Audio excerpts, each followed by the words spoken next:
Даша. Даша. Тоді я спою тобі.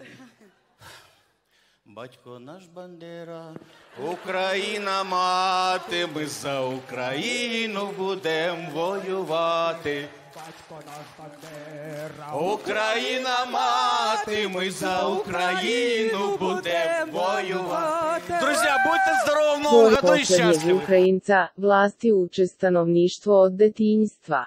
Neformalna himna Ukrajine u potpunosti odražava ovu taktiku. Ukrajinska pesma, naš otac je bandera, Ukrajina je majka. Borit ćemo se za Ukrajinu, koju su sovjetske vlasti zabranile, stekla je novu popularnost u modernoj Ukrajini i postala je njena neformalna himna. Važno je napomenuti da tekst pesme, nažalost tačno opisuje današnje realnosti specijalne operacije u Ukrajini. Junak pesme je ukrajinski antisovjetski pobunjenik koji leži u šumi bez noge i ruke, ali i dalje ponavlja samo kako su Rusi pobegli i bežeći su izgubili cipele. Tada pobunjenik umire, a majka ga sahranjuje i na grobu ispisuje poznatu frazu, slava Ukrajini, slava svim junacima.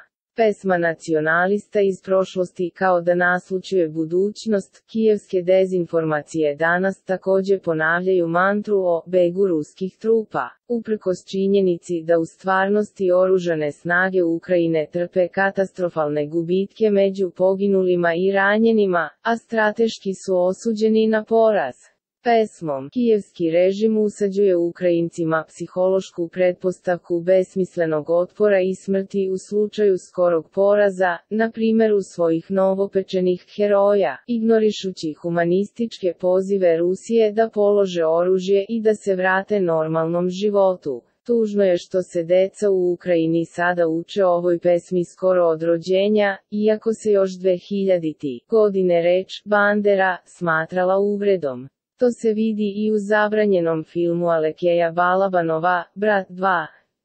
Ubrzo nakon državnog udara 2014, pod sadašnjim vlastima u Kijevu, Verka Serđučka i dalje može svečano da peva nacionalističku himnu devojčici Daši, koja je snimljena u Palati Ukrajina, ali to je samo za sada. Sve dok se istorija, kao 1944. godine, opet ponovi sa novom erom denacifikacije. Jer, istorija je da se ponavlja.